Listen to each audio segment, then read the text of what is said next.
sostenibilidad en un entorno cambiante. Son las 3:01, vemos que hay personas que se siguen incorporando. Aprovechamos un minuto más para dejar que se vayan incorporando.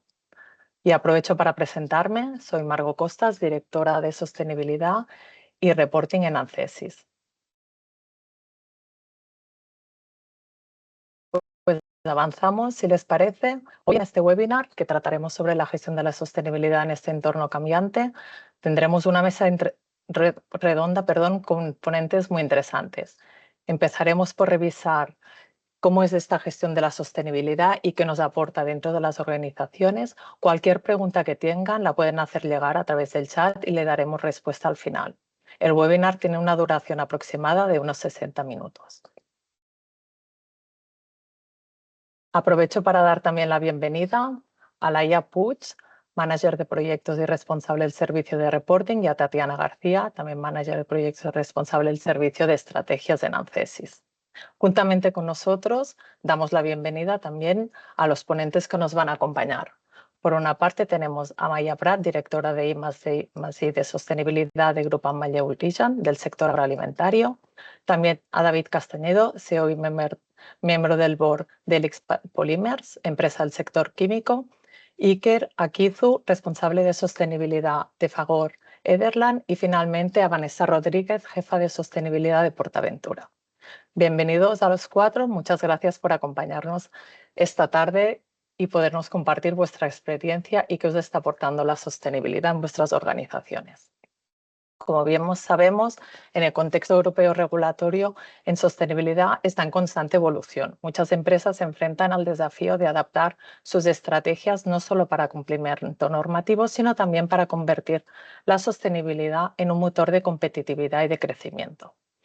Por eso nos gustaría mucho que nos pudieran compartir sus experiencias y cómo lo están abordando y qué les está aportando. Por eso, Tatiana, si podemos iniciar esta mesa redonda, por favor. Bueno, buenas tardes para todos. Hoy el título yo creo que es bastante ambicioso y es que queríamos conocer un poco qué están haciendo las empresas con ese entorno cambiante en la sostenibilidad. Y a nuestros invitados les queríamos preguntar y queríamos conocer pues desde su propia voz, ¿por qué consideran en lo que está pasando que merece o no merece la pena tener una estrategia de sostenibilidad dentro de una organización? O sea, ¿qué es lo que ha pasado en la organización? Y en esto le voy a dar la palabra a David de Helix para que nos cuente un poco cuál ha sido la postura también que ustedes están asumiendo en materia de sostenibilidad como estrategia, como la organización, y si esto les ha hecho sentido. ¿Qué tantos cambios han tenido que hacer? David. Buenas tardes a todos los que estáis atendiendo el webinar. Compartir con vosotros, quizá yo voy a empezar al revés, Tatiana, quizá compartir en Helix qué no entendemos que es nuestra estrategia de sostenibilidad. Y nosotros lo que no entendemos es que la estrategia de sostenibilidad es un tema de cumplimiento legal. Nosotros entendemos la estrategia de sostenibilidad como parte inherente al valor de nuestra compañía. Lo vemos como un punto de diferenciación competitiva, como un punto de posicionamiento, ¿no?, en el mercado, y lo que lo vemos es como un propósito para nuestra compañía. Lo entendemos como tiene que ser parte del por qué existimos en nuestro sector y tiene que ser parte integrada de la estrategia de la compañía. Esto es muy fácil de decir, ¿no?, y seguramente es algo que todos decimos. Y quizá un poco para daros un punto, ¿no?, de compartir, bueno, ¿esto qué significa? ¿Cómo estamos viendo nosotros esta ventaja competitiva? ¿Qué estamos haciendo realmente para intentar aprovechar esto que decimos, ¿no?, que nos creemos que es una ventaja competitiva? Bueno, nosotros en Helix ya llevamos un camino largo, ¿no?, trabajando en nuestras estrategias de sostenibilidad. Quizá un punto importante de referencia para nosotros fue el 2019-2020, donde lanzamos una primera estrategia de sostenibilidad en aquel momento y donde ya en aquel momento empezábamos a vislumbrar que esto podía ser parte de nuestra estrategia como compañía y que podía generar nuevas líneas de negocio. Nosotros hoy en día tenemos en el mercado, ¿no?, unas nuevas líneas de negocio que están basadas en soluciones circulares y biocirculares, en soluciones sostenibles, que intentan dar respuesta a las necesidades de nuestros clientes sin comprometer, ¿no?, el rendimiento o las necesidades que ellos tienen. Tanto nos creemos que es una manera, ¿no?, y una ventaja competitiva y un punto de posicionamiento para nosotros, que incluso tenemos una marca específica bajo las que ponemos en el mercado estas soluciones. O sea, que es algo que realmente entendemos como parte inherente a la propuesta de valor que presentamos a nuestros clientes. También como ejemplo, ¿no?, nosotros llevamos trabajando mucho tiempo en la reducción del impacto ambiental de nuestras operaciones. Nosotros somos una industria química, con lo cual, bueno, de entrada se puede entender que tenemos un potencial impacto en el medio ambiente importante y por eso llevamos muchos años trabajando, ¿no?, en estas líneas de trabajo, con un punto y con un foco muy claro en la descarbonización y la huella hídrica. Y es cierto que nos han permitido encontrar, ¿no?, e integrar muchas oportunidades de eficiencia en el uso de recursos en, ¿no?, en nuestro día a día. David, ¿tú sientes que en el sector en el que ustedes operan, que además es muy característico, esas inversiones que nos estás contando que se están realizando y esas apuestas que ustedes están realizando, esos clientes sí perciben un retorno en esas inversiones? O sea, ¿qué tan maduro encuentras tú el sector sobre esto? ¿Ha valido la pena o no ha valido la pena? Mira, es una pregunta interesante, la verdad. Para nosotros es una inversión y una apuesta a medio y largo plazo. Nosotros estamos haciendo un esfuerzo importante, invirtiendo, ¿no?, recursos y esfuerzo importante en ello, pero es algo que en nuestro sector está pasando y va a pasar, pero que probablemente el nivel de adopción real que estamos viendo es más lento del que probablemente esperábamos hace 2 o 3 años, ¿no? Sí que es cierto que hay, bueno, pues que hay una tendencia en el sector, ¿no?, y que yo creo que todo el mundo ya reconoce o entiende que nuestra industria tiene que ser parte de la solución y que no será probablemente nuestra industria en el medio y largo plazo si no apuesta, ¿no?, por estos modelos circulares y por estos modelos de descarbonización. Pero la realidad del día a día, ¿no?, la realidad de hoy o del mes que viene o del año que viene está todavía lejos de ser líneas que sostengan, ¿no?, digamos, la viabilidad de una compañía, ¿no? Y esto es algo que en Europa, especialmente en los últimos meses, pues bueno, hay esta dicotomía entre cómo hacemos esta transición, pero cómo la hacemos sin que realmente, ¿no?, suponga la desaparición de un sector que tiene otros inconvenientes, ¿no? Y este es un poco el punto en el que estamos. O sea, yo creo que es necesario. Hay parte de la industria que se mueve como una necesidad siguiendo el marco formativo. Hay otro grupo de empresas donde nosotros queremos estar que se mueve en una avanzadilla, pero sería quizá muy osado decir que hoy en día en el corto plazo estas líneas de negocio sostienen nuestra compañía. Yo creo que son líneas y apuestas de posicionamiento y medio y largo plazo. David, bueno, darte las gracias por esta primera introducción al tema, por ayudarnos también a romper el hielo un poco en la conversación. Y partiendo de eso que nos dices aquí, me gustaría también escuchar a Vanessa de Portaventura. Ellos cómo, o ustedes cómo han percibido como ventaja o no de competitiva y diferenciación el contar con una estrategia de sostenibilidad. O sea, tienen años ya donde han empezado a dar un recorrido en los distintos ámbitos de la sostenibilidad y entendido cuál es la apuesta que se tiene hoy desde Portaventura en esta materia, considerando esos cambios que todos hemos sentido y visto. Bueno, hola a todos y a todos los que nos estáis escuchando. Pues sin duda la sostenibilidad, disponer de una estrategia de sostenibilidad es sin duda una ventaja competitiva muy importante. Nosotros en Portaventura estamos muy convencidos de ello y además es más porque en esta situación tan cambiante, tanto geopolítica como también ambiental, ¿no?, con temas de cambio climático, creemos que hay que adaptarse mucho más rápido a los cambios, a tener esa flexibilidad que te da el estar adaptado. Entonces, nosotros llevamos ya 30 años, este año celebramos nuestro 30 aniversario y la sostenibilidad siempre ha estado desde el principio, pero la sostenibilidad la hemos tenido siempre como de una manera reactiva, ¿no? Yo creo que la mayoría de las empresas nos hemos encontrado en la misma situación. Hemos ido actuando de acuerdo a las necesidades que nos iban viniendo. hasta que, como por ejemplo, nosotros empezamos con un tema de agua, de necesidades de agua al principio cuando se creó el parque, o bien con tema de gestión de nuestros proveedores, sobre todo por todos aquellos que fabrican en Asia, con auditorías sociales, o cuando queríamos mirar un poco más al entorno, cómo enfocábamos toda esta parte nuestra de la comunidad, y se creó la Fundación Portaventura. Pues llegó un momento en el que dijimos, realmente estamos planteando bien la sostenibilidad de forma global. Son puntos, realmente no tenemos que hacer acciones puntuales, sino tenemos que tenerlas en un global. Entonces, en el año 2019 se creó la primera estrategia de sostenibilidad de Portaventura, en la que se intentó alinear también la estrategia con el negocio. Creo que esto es una de las cosas más importantes, o sea, que el negocio y la sostenibilidad vayan conjuntas, porque permiten conseguir los objetivos y las metas, conseguir esos objetivos de forma más unificada. Nosotros además, después de la primera estrategia de sostenibilidad, que hicimos una matriz, o sea, hicimos una matriz de materialidad simple, o sea, únicamente mirando el impacto y a nuestros grupos de interés, creímos que teníamos que ir un poquito más para allá, o sea, un poquito darle mayor importancia a la estrategia de sostenibilidad y al propósito de la compañía. Entonces, creamos un propósito que yo creo que es algo que ahora mismo es nuestra razón de ser.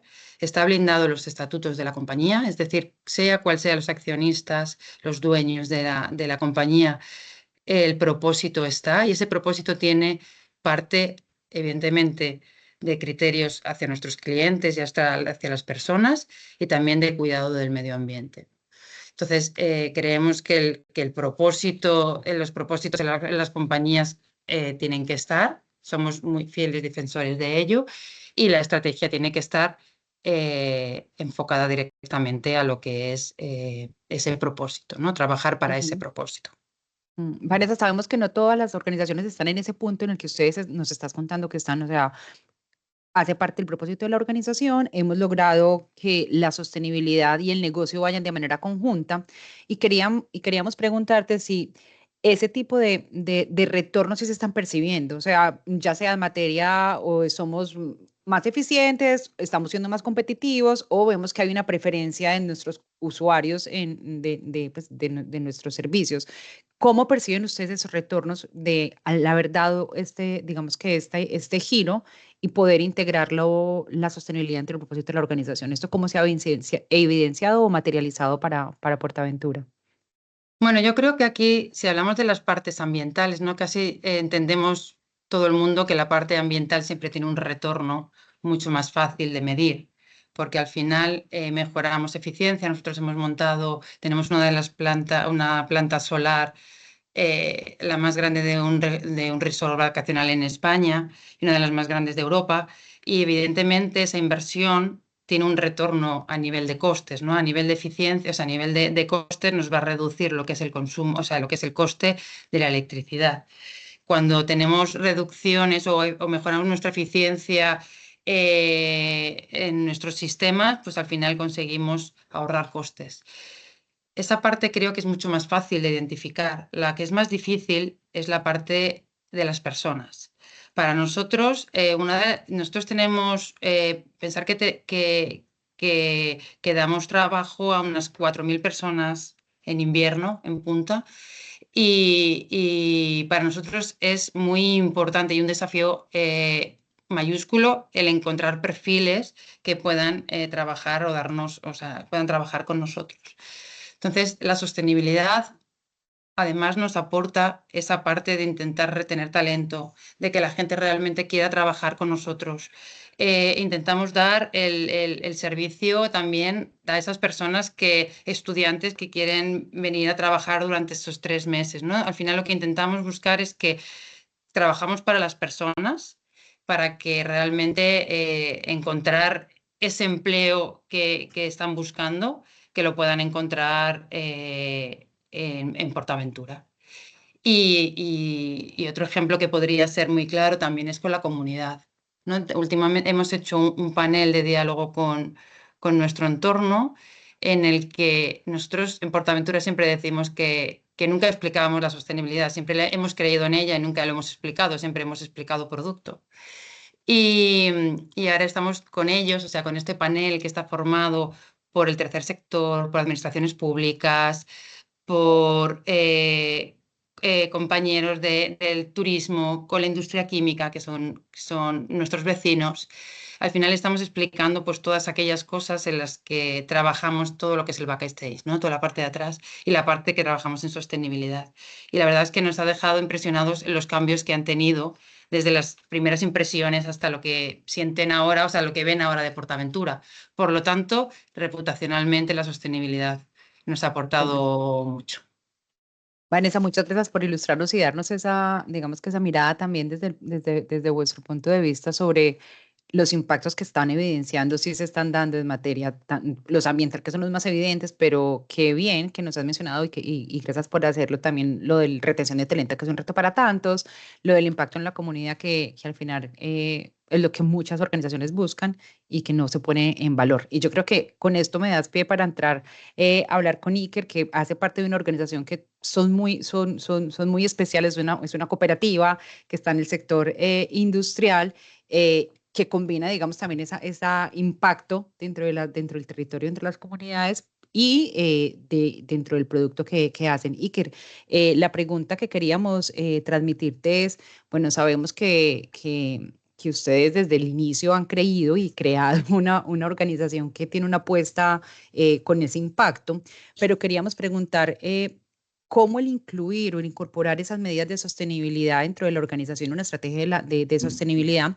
ha facilitado temas de innovación o competitividad, porque es un sector bastante competitivo, muy técnico.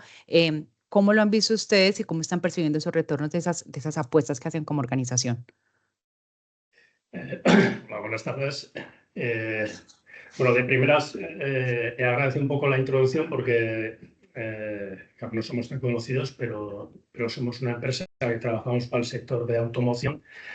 Pero igual nuestra principal característica es que somos cooperativa, ¿vale? Eso quiere decir que pues, somos, dentro de la cooperativa, tenemos 3.400 trabajadores aproximadamente, con centro aquí en el País Vasco, pero con multiplantas, multinación, y somos 2.300 socios trabajadores, es decir, los dueños de la cooperativa somos nosotros los trabajadores, ¿vale? Eso quiere decir que ya desde nosotros, desde orígenes ya, si cogemos la sostenibilidad con los 3 acrónimos de ESG, pues sobre todo la S y la G, pues ya desde el inicio, hace 60 años, pues ya era uno de los leitmotivs nuestros, ¿vale? Entonces, ante la pregunta que decías, ¿vale? Bueno, nosotros trabajamos en el sector de automoción. Disponer de una estrategia de sostenibilidad pues hoy en día es un must en automoción, ¿vale? El cómo lo integras dentro de tu organización es, creo yo, a mi entender, lo que te hace diferenciarte un poco de la competencia, ¿vale?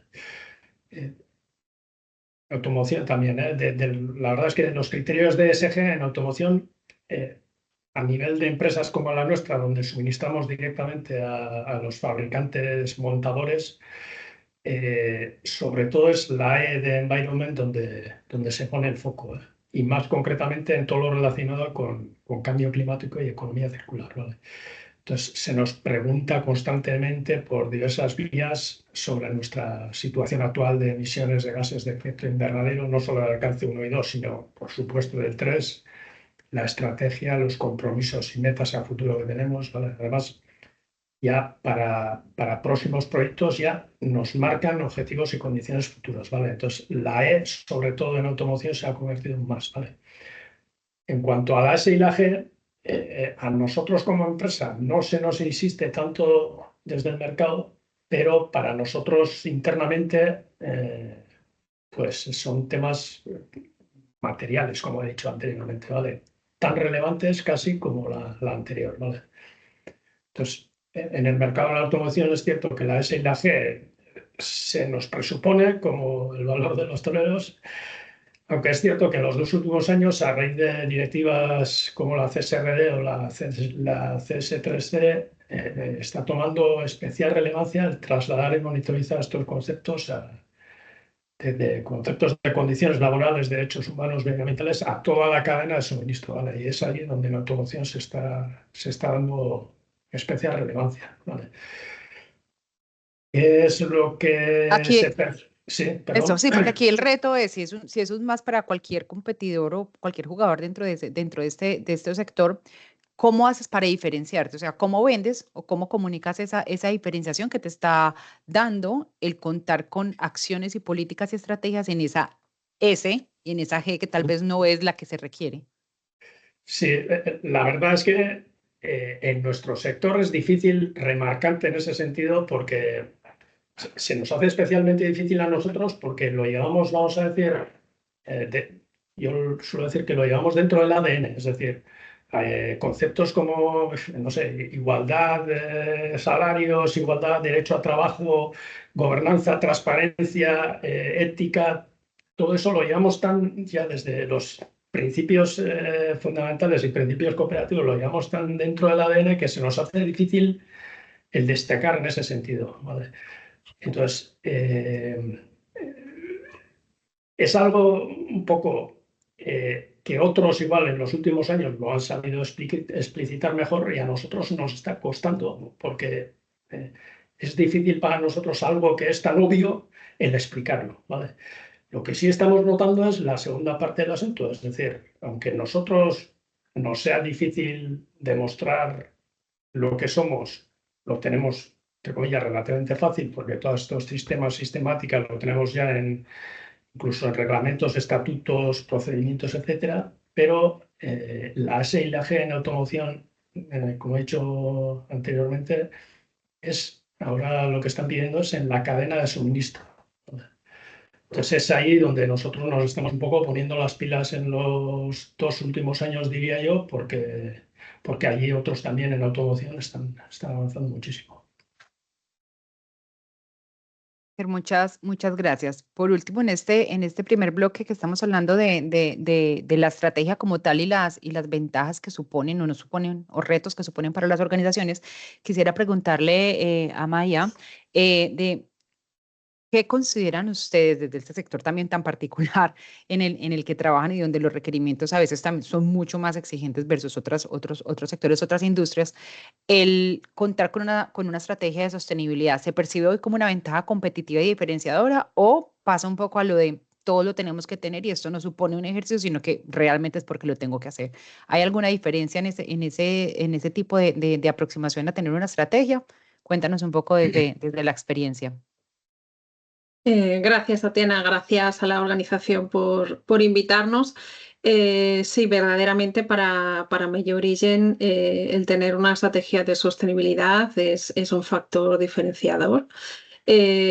Somos una cadena de valor integrada, es decir, sabemos lo que es producir alimentos en nuestras fincas, sabemos lo que es elaborar alimentos en nuestra planta de elaboración, desde lácteos hasta productos ready to eat, y además tenemos 146 puntos de venta en Cataluña de dieta sostenible y saludable, y 3 en Andorra. Es decir, vemos toda la cadena de valor y además traccionamos muchas pymes del sector agroalimentario catalán que producen fantásticamente alimentos para nosotros que también nos dan un valor diferenciador. Es decir, somos una cadena de proximidad que tenemos un impacto positivo respecto al sistema agroalimentario catalán. Esto es un primer punto, ¿no?, que tiene que ver con nuestro ADN.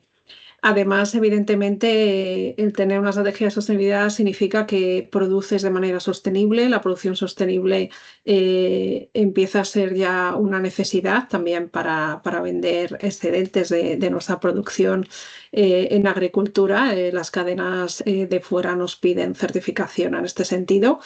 Y también es un factor de diferenciación y de orgullo, ¿no? El poder tener una cadena de alimentación pues que cuida, ¿no? Aspectos como, evidentemente, como no podría ser de otra manera, prevenir el desperdicio alimentario, la economía circular de los envases y residuos. Y sobre todo lo que decimos, ¿no? Nuestro propósito de promover entre nuestros consumidores un consumo sostenible y una dieta saludable. La dieta saludable es aquello que nos lleva a cuidar de nuestros consumidores, ¿no? A través de la alimentación, el ofrecerle una dieta basada en frutas y verduras, el enseñarles que esto hace que tengan una salud gracias al cuidado de la microbiota. Y no solo nos quedamos aquí, hacemos proyectos innovadores para ayudar a cuidarse a nuestros consumidores y poder llegar a personalizar la dieta. Estamos en innovación, nosotros ligamos la sostenibilidad a la innovación. De hecho, pertenece a la misma dirección general y siempre trabajamos en mejorar en este sentido y ofrecer nuevas perspectivas y nuevas líneas de negocio. La prevención del desperdicio alimentario yo la destacaría, ¿no? como algo que evidentemente nos apela porque somos productores de alimentos y sabemos lo que cuesta producir un alimento en términos de agua, en términos de insumo, en términos de mano de obra. Entonces, y también el valor social del alimento, ¿no? Entonces, desde este punto de vista, tenemos un plan de prevención del desperdicio alimentario certificado que trabajamos desde la prevención en mejorar todo nuestro algoritmo de aprovisionamiento, en mejorar la logística para estar seguros de que nuestro producto, que tiene unas fechas de caducidad muy cortas, porque trabajamos con productos refrigerados de un consumo en pocos días, para que lleguen lo más natural posible a nuestros consumidores. Entonces sabemos de la importancia de cuidar mucho estos alimentos, de que lleguen con total seguridad al consumidor y de que no se pierdan por el camino. Tenemos diferentes estrategias para evitar el desperdicio alimentario, innovamos Ahora estamos con una aplicación nueva de control de lotes de caducidad y de monitorización de los productos que están cercanos a caducidad para que enseguida tengan un descuento o sean donados a entidades sociales o podamos salvarlos con la aplicación Too Good To Go. Y para nosotros esto es un factor diferencial que crea también un engagement con el consumidor porque valora este compromiso y además evidentemente nos lleva a mejorar en eficiencia y competitividad. O sea, producimos alimentos para que sean un bien y no para que sean un residuo. Todo el tema de la gestión de residuos y la valorización de residuos también en economía circular también es una de nuestras puntas de lanza de nuestra estrategia de sostenibilidad y estamos trabajando en nuevos proyectos de valorización de residuos orgánicos para fabricar envases compostables, también para fabricar nuevos sustratos y también fuentes de proteína animal en bioconversión. Amaya, nos has dado una visión rápida de cómo están tocando todos los eslabones de la cadena de valor, que además es súper interesante y enhorabuena por ellos, como que siempre para nosotros es muy, muy satisfactorio oír a las personas o a los clientes a los que acompañamos en las distintas fases. Y aquí la pregunta del millón es, ¿sí merece la pena esas inversiones? O sea, ¿sí hay un beneficio percibido por ya sea los empleados, mis consumidores, los proveedores, o sea, con las personas con las que ustedes trabajan o los distintos grupos de interés en esa cadena de valor, ellos sí ven algo diferencial en lo que ustedes hacen respecto a otras empresas similares? Sí, definitivamente tenemos, por suerte, un consumidor muy fiel en Cataluña y además nos interpela constantemente a mejorar, por suerte, y nos exige, ¿no? Este compromiso. Nos pregunta, lanzamos newsletters, lanzamos preguntas y encuestas a nuestros consumidores también para acompañarles e interpelarles en temas de economía circular, en temas de desperdicio alimentario y tenemos muchísimas respuestas y muchísimo engagement engagement, ¿no? Por parte de los consumidores. Entonces, definitivamente es un factor diferenciador y es un factor de competitividad, como decía, ¿no? Porque evidentemente toda pérdida en la cadena de valor de un alimento son pérdidas económicas, aparte de medioambientales y sociales. En la cuestión de los alimentos este mensaje se ve muy claro, ¿no? Se percibe. Bueno, Maya, gracias por esta primera respuesta y contarnos cómo perciben ustedes la sostenibilidad y lo que están haciendo. Yo creo que de estas primer bloque de preguntas que les hemos hecho a nuestros invitados, resalto esa importancia de la mayoría de esas organizaciones perciben esa sostenibilidad muy ligada al propósito de la organización y al negocio, y no algo que va por allí, un departamento extraño o aparte dentro de la organización, sino que de verdad está o en el ADN o en esa convicción de esto merece la pena, y creo que han sido bastante generosos en contarnos desde sus experiencias esto cómo se traduce en valor, ya sea a nivel reputacional, a nivel de eficiencia en costos, que son las más fáciles a veces de monetizar cuando estamos hablando de costos económicos en materia, sobre todo ambiental. Y yo creo que destacar también que la sostenibilidad no solo es eso, sino esos esfuerzos en la S y en la G, que muchas los tienen y cómo se pueden poner en valor, y que al final eso es lo que te está trayendo, es ese engagement, ese orgullo y esa capacidad de seguir generando ese impacto positivo que como organización queremos. Le doy paso a Laia para que hablemos un poco de cómo se están priorizando estos esfuerzos. Laia, todo tuyo. Muchas gracias, Tatiana. Buenas tardes a todas y a todos.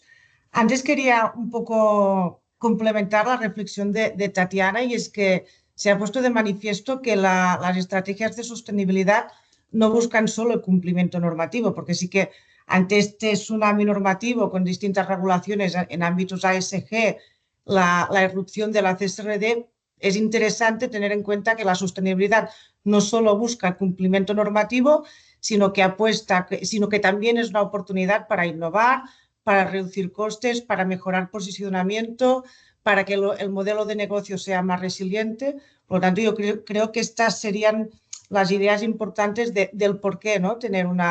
Disponer de una estrategia de sostenibilidad. Y tras complementar esta conclusión, pasamos a la siguiente pregunta, y es que en este contexto, ¿no?, que hemos estado comentando, ¿cómo vosotras, las distintas empresas, estáis priorizando o enfocando los esfuerzos y la inversión en sostenibilidad? Sabemos que los recursos son limitados y cada empresa tiene que focalizarse en aquello que sea más relevante y que pueda tener un impacto más positivo. Y vinculado con esto, una pregunta relacionada sería cómo el ejercicio o el haber hecho este análisis de doble materialidad que ha surgido a raíz de la CSRD, que cuánto valiosa es la información que ha surgido como resultado de este ejercicio de doble materialidad para ayudar en la toma de decisiones. ¿Amaya? Sí, sigo yo. Muy bien. Gracias, Laia.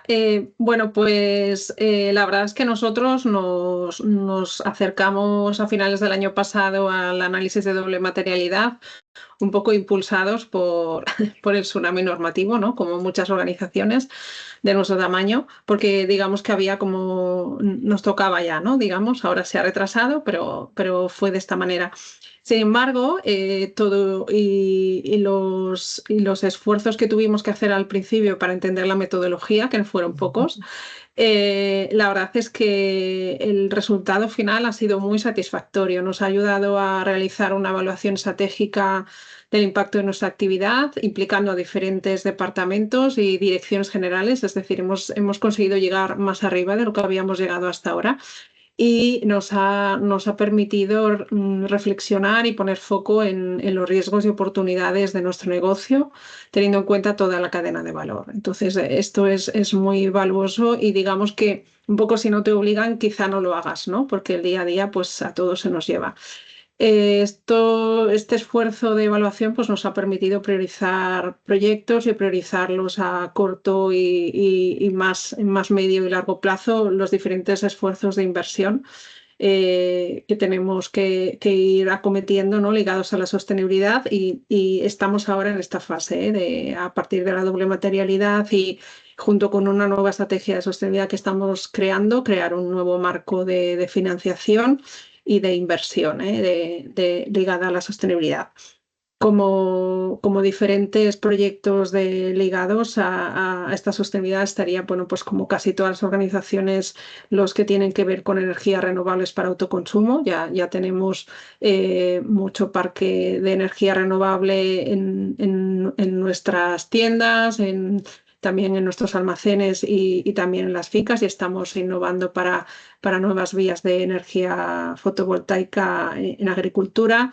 Todo lo que es la gestión del agua y la reutilización de aguas de la planta de elaboración para regar nuestros cultivos, como no podría ser de otra manera, y además teniendo en cuenta el escenario de cambio climático, toda la innovación para fabricar nuevos envases a partir de nuestros propios residuos y nuevas guías de valorización de residuos, como he comentado anteriormente, y estamos muy interesados también en toda la recuperación de envases para su higienizado y reutilización. Entonces, iremos haciendo diferentes tipos de inversiones a lo largo de los años para irlo consiguiendo. ¿Y crees que el ejercicio del análisis de doble materialidad permite obtener una buena fotografía de la situación actual para elevarla a distintos niveles de la organización y que ayude en la toma de decisiones? Por ejemplo, a modo de priorizar tipo de inversiones, etcétera. En nuestra experiencia sí, ya te digo que al principio éramos un poco escépticos, incluso ¿no? Te daba cierta pereza, ¿no? Porque es difícil a nivel metodológico. Después ya una vez que empiezas lo entiendes y te parece muy útil, pero sí nos ha ayudado sobre todo a tener mucha transversalidad, ¿no? Entre diferentes direcciones generales, departamentos y a entre todos llegar a la mejor ruta de inversión, ¿no? Para acometer los diferentes retos que tendremos futuros. Y además también otra ventaja es que te permite crear un marco de financiación que también las entidades bancarias cada vez ligan más la inversión, el crédito blando, digamos, y las condiciones ventajosas para servicios bancarios a que tengas un plan de sostenibilidad y una inversión ligada a la sostenibilidad. Y eso también nos está ayudando mucho. Muy bien, muchas gracias, Amaya. Vanessa. Como he dicho antes, nosotros cuando empezamos, creo que ya lo he comentado, cuando empezamos nosotros la sostenibilidad la teníamos considerada, o sea, la hacíamos de acción suelta. Y ya en el 2019 fue cuando hicimos la primera matriz de materialidad. En aquel caso era simple porque con el único objetivo de entender qué era prioritario para nosotros. O sea, de entender cuánto de prioritario era el ayuda a la comunidad, ¿no? O cuánto era de prioritario los proyectos de descarbonización o de minimización de recursos, ¿no? Como puede ser el agua. En aquel entonces hicimos una doble materialidad simple, o sea, únicamente evaluando los impactos nuestros y teniendo en cuenta todos nuestros grupos de interés. Yo creo que eso a nosotros nos dio una visión muy importante de hacia dónde tenía que ir nuestro negocio y poder explicar realmente todas aquellas acciones que teníamos, el por qué las hacíamos, ¿no? Y a qué grupo de interés estábamos impactando. Y ahora con esta nueva metodología que hemos aplicado de doble materialidad con la CSRD, yo creo que era dado una vuelta de tuerca, ¿no? a lo que eran esas matrices de materialidad simples que teníamos. ¿Por qué? Porque muchas veces nos encontrábamos que los financieros, ¿no? Nuestro departamento financiero, la sostenibilidad la entendía de forma diferente que la podemos entender desde nuestro departamento de sostenibilidad o desde algunos departamentos que estuvieran mucho más juntos a este pensamiento. Entonces, esta matriz de doble materialidad en la que evalúas los riesgos y oportunidades y además le pones un precio, ¿no? Al final le pones un coste, o eso hace que el negocio esté mucho más unido, el propio negocio, a la sostenibilidad. Para nosotros ahora es muy fácil el irnos a nuestro departamento financiero y explicarles, ¿no?, que realmente hay una oportunidad en sostenibilidad y que económicamente vamos a poderle sacar un rendimiento. Entonces, al final, el unir la parte económica medible con la parte de sostenibilidad, pues para nosotros es algo que ha sido muy, muy interesante. Además, también el realizar esta matriz nos ha permitido también poner encima de la mesa situaciones que a lo mejor no éramos conscientes. Por ejemplo, la afección del cambio climático. Para nosotros el cambio climático, ¿cómo nos puede afectar en nuestro negocio? Realmente somos sensibles o no al cambio climático. Pues sí, nos hemos dado cuenta de que sí que somos sensibles y que por lo tanto, si nuestro propósito es crear experiencias inolvidables de nuestros clientes, tenemos que trabajar el cambio climático, o sea, cómo el cambio climático puede afectar a nuestros clientes y a nuestros empleados, evidentemente, cuando están trabajando, ¿no?, entre posibles olas de calor, ante posibles cierres de parque por meteorologías extremas, hacia sequías por recursos de agua, ¿no? Entonces, al final, para nosotros, la realización de este tipo de estudios nos ha dado una visualización muy importante y, sobre todo, de ponerle prioridad a todas aquellas acciones que antiguamente hacíamos porque alguien con muchas iniciativas quería hacer, pero ahora sí que tenemos un objetivo común, un objetivo que está bien definido, que está bien alineado con el propósito y que además está totalmente junto a lo que es el business plan de la compañía. Muchas gracias, Vanessa. Porque, de hecho, al final también la compañía, en el caso de Portaventura, tenéis identificados, ya tenéis un mapa de riesgos ASG que ha nutrido lo que es la identificación de riesgos que se ha utilizado para el análisis de doble materialidad. Al final son ejercicios de reflexión que van calando dentro de la compañía y se ve y se despierta esta necesidad de gestionar todo este tipo de riesgos cada vez más relevantes, sobre todo los ambientales. Sí, sí, correcto. Tenemos un análisis de riesgos global de toda la compañía y una parte específica es de análisis en ESG. Y es verdad que la doble materialidad se ha nutrido de ello. También el análisis de cambio climático, o sea, de adaptación al cambio climático. Y bueno, yo creo que al final es fundamental para poder tener una visión a medio y largo plazo. Y lo que decía al principio, ¿no?, ser más flexibles, adelantarte a esas situaciones en las que te puedes encontrar y que puedan afectar al negocio. Totalmente. Muchas gracias. Iker, ¿cómo en nuestro percibes caso, desde Fagor? Sí, en nuestro caso coincido, aunque seamos sectores y tipos de compañía totalmente distintas, coincido bastante con lo que ha comentado Vanessa, ¿vale? Nosotros, bueno, llevamos a raíz de la ley del Estado de información no financiera, pues teníamos una matriz de materialidad, pero solo tenemos desde una visión de impacto nuestro y ese es el enfoque que teníamos, ¿vale? Pero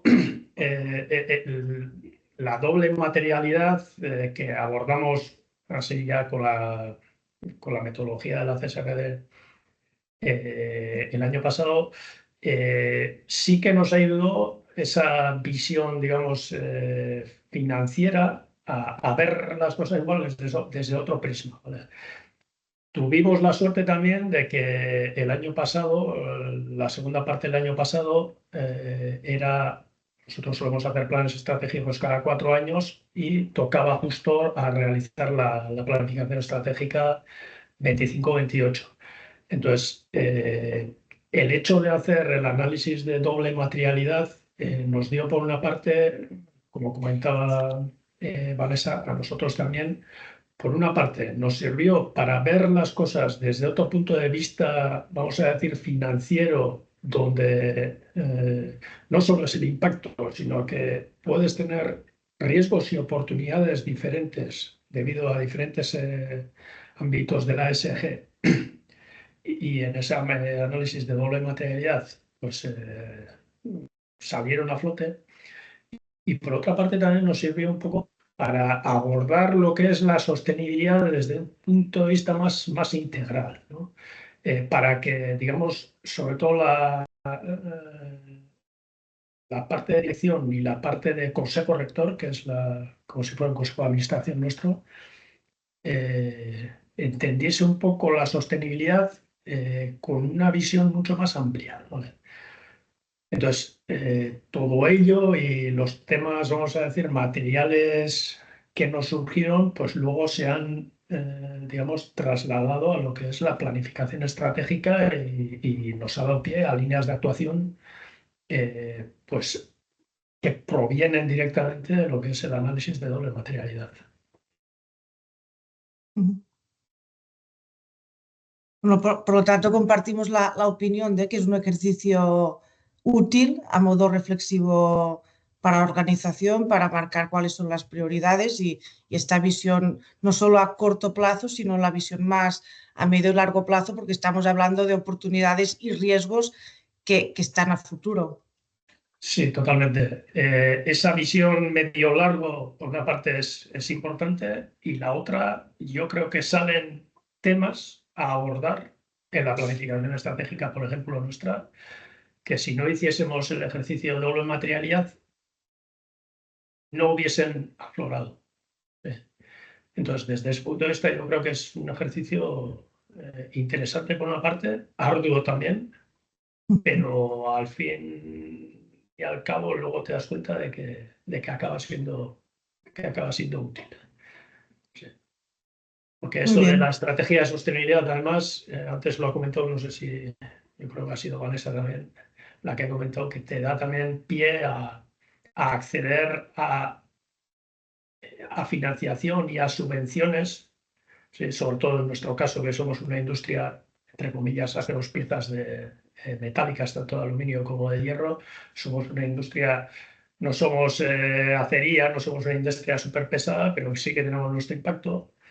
Entonces, desde ese punto de vista, yo creo que sí que aporta, ¿vale? Entonces, aporta, lo que iba a decir, sobre todo a financiación de elementos financieros, bancos, etcétera, pero sobre todo acceso a subvenciones, tanto a nivel de comunidad autónoma, a nivel estatal o a nivel europeo, que vamos, si no tuviésemos claro y si no estuviera dentro de lo que es un análisis de doble materialidad y la importancia que tienen esos temas, igual no nos hubiésemos aventurado primero a aflorarlos y luego a embarcarnos en hacer esas inversiones y, evidentemente, en pedir las subvenciones, porque en nuestra industria la verdad es que abordar el nivel de inversión que necesitamos pues es difícil sin una ayuda. Eso también es así de cierto. De acuerdo. Muchas gracias, Iker. Y por último, David. Bueno, pues en nuestro caso yo creo que es bastante común. Yo creo algunas cosas de las que se han comentado.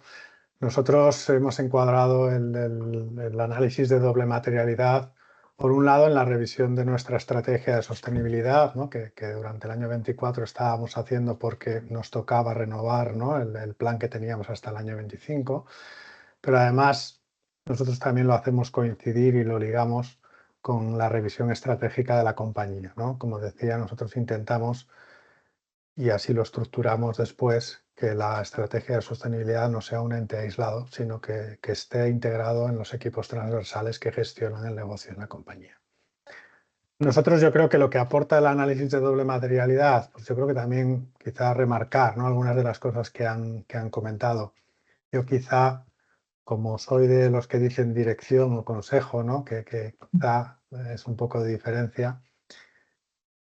¿Qué veo yo? Yo creo que el análisis de doble materialidad a nosotros, y creo que a otras organizaciones, ayuda a que sea un entendimiento y un implicar en la estrategia de sostenibilidad y sobre todo en la integración de esta estrategia en la estrategia de la compañía a una base más transversal de la compañía, ¿no? Hasta ahora, igual que muchos de los compañeros que han dicho, pues era muy ligado pues, a una materialidad simple, mucho entendimiento de una materialidad, ¿no? de los de medio ambiente, ¿no? y de aquello que digamos, más, bueno, de un entendimiento más clásico, ¿no? Yo creo que la doble materialidad a nosotros nos ha ayudado a que esto se vea realmente como algo que es transversal al negocio, que es transversal y se hace tangible en objetivos estratégicos que ya no son solo de sostenibilidad, son objetivos estratégicos de la compañía. Y yo creo que nos ha ayudado a concienciar a todos los niveles, desde los directores de área, ¿no? hasta las diferentes vamos a decir, funciones, ¿no? Unidades funcionales. Yo creo que esto es una cosa importante a lo que ayuda la doble materialidad. No sola, o sea, no por hacer una doble materialidad esto se consigue, pero sí que es una herramienta importante, yo creo que dentro de esta revisión y de esta integración de la sostenibilidad en las líneas estratégicas de la compañía.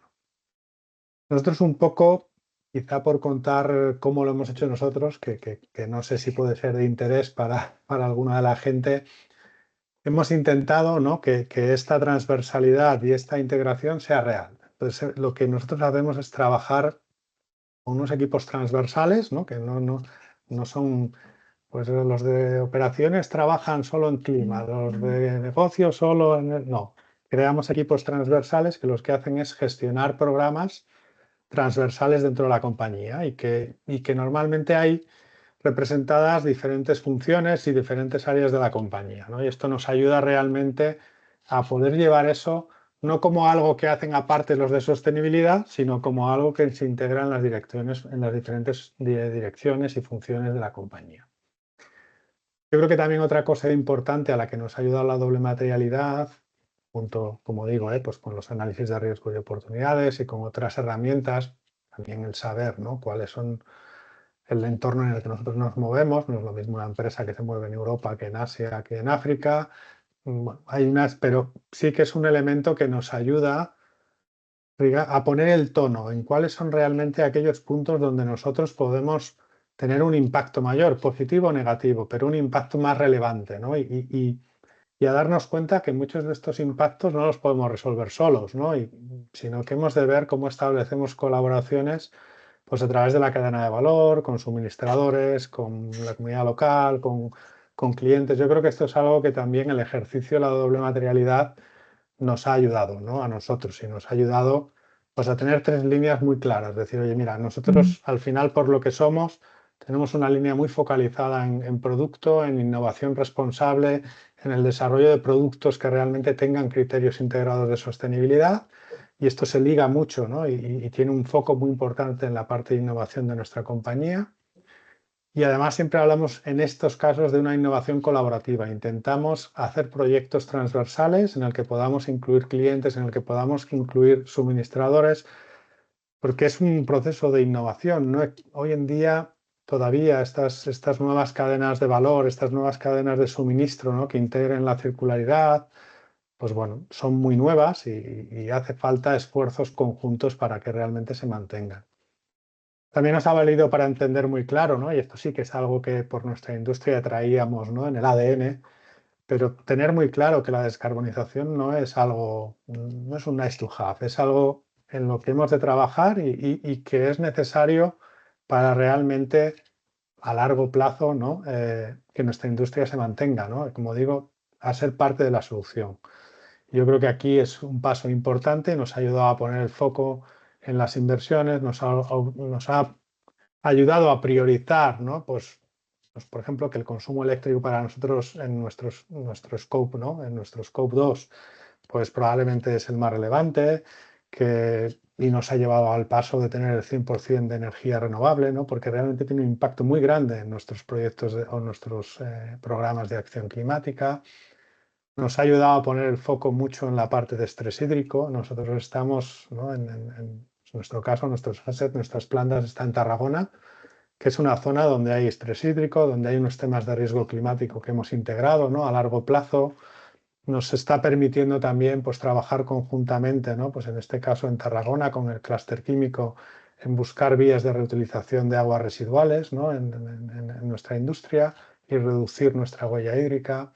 Bueno, nos ha dado mucho foco también en esta parte y también, siendo seguramente una tipología de empresa diferente, ¿no? a lo que es, por ejemplo, PortAventura o Maya, ¿no? o Almeyer, Pero también en la parte social, pues hemos entendido que hemos de poner un foco claro en el desarrollo de las personas, ¿no?, que forman parte de nuestra compañía. Este es un foco muy claro para nosotros en el impacto social positivo, que hemos de trabajar mucho con la comunidad donde actuamos. Nosotros pues, trabajamos en temas formativos, de desarrollo de talento, ¿no? Es donde principalmente hacemos impacto, y en temas de habilidades STEM y de habilidades STEM, ¿no?, en las mujeres, ¿no? En este caso creemos que es algo que como sector nos toca, que es algo que podemos impulsar y que es algo en el que podemos generar realmente un impacto positivo allí donde estamos operando, ¿no? Y esto es un poco en lo que a nosotros nos ha ayudado la doble materialidad. Ya digo que en grandes líneas, pues principalmente a dar transversalidad al tema de sostenibilidad, a que realmente se pueda ver como algo que afecta al negocio y que forma parte inherente de la estrategia del negocio, y ayudarnos un poco a poner el foco, ¿no?, y a crear estos equipos transversales que lleven al día a día la integración bueno, pues de los impactos que hayan salido, ¿no?, y de las acciones a corto y medio y largo plazo que hemos definido. Muchas gracias, David. Solo comentar que como vamos un poco justos de tiempo, teníamos preparada una tercera pregunta vinculada a la parte de gestión de riesgos y estas oportunidades vinculadas a la sostenibilidad. Como son temas que hayamos tratado entre la primera y la segunda parte, pasamos de esta tercera pregunta directamente a lo que serían las conclusiones, y tenemos 3 preguntas que han llegado por el chat. No sé si David, Amaya, Iker, Vanessa, queréis añadir algo antes de esta fase final de conclusiones y preguntas. ¿No? Vale. Pues nada, yo pienso que de esta segunda parte, ¿no?, vinculada al por qué o dónde ponemos el foco a las inversiones en sostenibilidad, y por lo que se ha ido comentando podemos ver, ¿no?, que la inversión en sostenibilidad cada vez está evolucionando a que esté más integrada dentro del negocio, un enfoque más integrado, que no es presupuesto del Departamento de Medio Ambiente o del de Personas, sino que se ve como un conjunto global, y es que al final esto también es una evolución natural porque es parte de la gestión estratégica de la compañía. Antes de normal había un plan de sostenibilidad como súper desvinculado a lo que sería el plan de negocio, y estos cada vez van más juntos de la mano, si no es que es un único plan.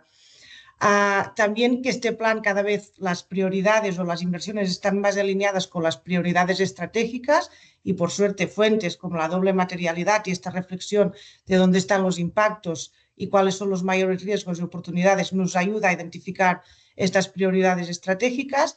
Y también creo que es importante esta visión a medio y largo plazo. Tatiana, no sé si quieres complementar o Margot esta conclusión. No. Yo creo que eso último que mencionas de lo de la visión al mediano y el largo plazo, o sea, es entender que la sostenibilidad muchas veces requiere esos esfuerzos, esa priorización de acciones hoy, que tal vez no van a ser visibles sus efectos en ese corto plazo. Entonces, una organización, una empresa que de verdad quiera apostar a estos temas, tiene que tener en cuenta esto, que los retornos no son inmediatos, aunque parece que sí, sino que para poder visibilizarlo de una manera como más del dato, pues va a tardar un par de años. Marco. Muy bien. Pues muchísimas gracias, ¿no?, por las aportaciones y el resumen en conclusiones. Damos paso a las preguntas. Tenemos un minuto escaso, pero bueno, intentaremos dar respuesta en la medida que sea posible. Han llegado una pregunta para Amaya, en la cual nos preguntan cuál es el grado de ambición respecto al packaging. Si lo puedes comentar brevemente, Amaya. Si nos dicen si es, por ejemplo, Sí. reducir los residuos o mejorar la circularidad de envases. Bueno, lo primero es reducir los residuos. Evidentemente, hacemos un ecodiseño de nuestros envases, y además con nuestros proveedores tenemos activamente nuestra cadena de valor trabajando en reducir los residuos del packaging tanto primario como secundario. También trabajamos mucho con con envase comercial reutilizable para reducir el residuo. Y aparte, lo que he comentado, trabajamos en innovación para ir más allá e implantar envases, sistemas de retorno, de reutilización de envases. Ya tenemos un piloto en 15 tiendas y estamos trabajando en otro proyecto de economía circular para aumentar más referencias de envases reutilizables. Y también todo el tema de envases de comida de un solo uso, poder montar circuitos de envases reutilizables y también desde la fábrica poder hacer circuitos cerrados de reutilización de envases. O sea, la ambición es toda, evidentemente. Muy bien, muchas gracias, Amalia. Nos estamos excediendo el tiempo, pero si los asistentes no tienen problema, nos accedemos un par de minutos. Iker, otra pregunta que ha llegado, comentan el hecho que al ser cooperativa y la activa participación de los empleados en decisiones, se ha facilitado las conversaciones difíciles que se derivan de transiciones ecológicas. Conversaciones difíciles, entiendo. A ver. Sí, conversaciones difíciles, bueno, temas que pueden ser más sensibles, ¿no? Que se puedan derivar de transiciones ecológicas a las que se puedan. Bueno, ¿cómo es? Tenéis una participación muy activa de los empleados en la parte de toma de decisiones, ¿no? ¿Cómo está impactando? Sí. Sin ir más lejos, justo este lunes tenemos lo que nosotros llamamos Asamblea General, donde todos los socios cooperativistas nos reunimos y es como si fuera la Consejo de Administración, pero a nuestro nivel, ¿vale? Entonces, desde ese punto de vista, pues en los últimos años, ya desde el punto de vista de sostenibilidad, se emite un vídeo donde se hace una especie de resumen de lo que ha reflejado el estado de información no financiera del año anterior, ¿vale? Donde, bueno, aparecen todos los digamos, temas materiales que a nosotros nos tocan. Y una de ellas es la medioambiental. Y dentro de la medioambiental lo que sobre todo aflora es el tema de huella de carbono, ¿vale? Es un tema donde, pues bueno, no todos los socios o todos los trabajadores tenemos una noción muy detallada, pero cada vez más, y en base a las divulgaciones internas y divulgaciones también en el Consejo, en la Asamblea General, pues poco a poco van saliendo las necesidades que provienen en cuanto a elementos de descarbonización y para que se entienda un poco las decisiones que se van tomando poco a poco, ¿vale? Entonces, en ese sentido, la participación nosotros la promovemos en ese sentido, ¿vale? Aparte de eso, todos los meses solemos tener lo que le llamamos consejillos, donde la dirección, por una parte, miembros de la dirección y miembros del consejo rector, dan un poco la situación de la empresa a ese mes, ¿vale? Donde se aparecen un poco los resultados, cómo va respecto a PG y si están saliendo algunos temas, vamos a decir, importantes, conflictivos, estancados, y la verdad es que ahí, cuando hay temas medioambientales, también salen algunos, pues la verdad es que el debate interno suele ser interesante, pero yo creo que enriquecedor también. Muchas gracias, Iker. Y ahora la última, y Tatiana, a ver, que siempre sintetiza súper bien, de cara a empresas públicas, porque hemos hablado mucho sector privado, ¿no? Y también cooperativista en este caso, pero en entidades y empresas públicas, ¿qué beneficios tiene integrar la sostenibilidad en la estrategia? La voy a responder como de concurso de televisión. La verdad es que la sostenibilidad no tendría por qué diferenciar los beneficios si soy público, o soy un privado, o soy una organización como una cooperativa, porque nosotros lo que estamos buscando es el impacto que se genera en el planeta, en las personas, independientemente del modelo que yo como organización se asiente. Entonces, ser más eficiente beneficia a una organización independientemente del tipología de organización. Tener mejor reputación beneficia a la organización independientemente de lo que sea. Tener trabajadores que tienen compromiso, que se sienten más vinculados con el propósito de la organización. Entonces, yo creo que no hay una diferencia de la razón de por qué hacer o no, o tener avances en sostenibilidad, independientemente del tipo de organización. Y conocemos y hemos trabajado también con organizaciones de carácter público que creen en la sostenibilidad porque de verdad ven los beneficios de esto, más allá de un retorno financiero en la organización. Entonces estamos hablando de eficiencias, ser más, tener mayor impacto y poder medirlo. Entonces, bueno, espero que con eso responda la pregunta, y creo que alguien le había dicho eso, que el beneficio es ser ejemplo también en esa administración ante la sociedad. O sea, es esperar que las organizaciones hagamos las cosas bien, independientemente de nuestra forma de constituirnos jurídicamente. Muy bien, muchas gracias. Pues os damos las gracias a Maya, David, Iker, Vanessa, también Laia y Tatiana por estar esta tarde aquí, no acompañarnos, y también a todas las personas que se han conectado y nos han seguido hasta el final, y esperamos también verlos nuevamente en próximos webinars. Muchas gracias y buenas tardes a todos. Muchas Gracias. gracias. Gracias. Adiós.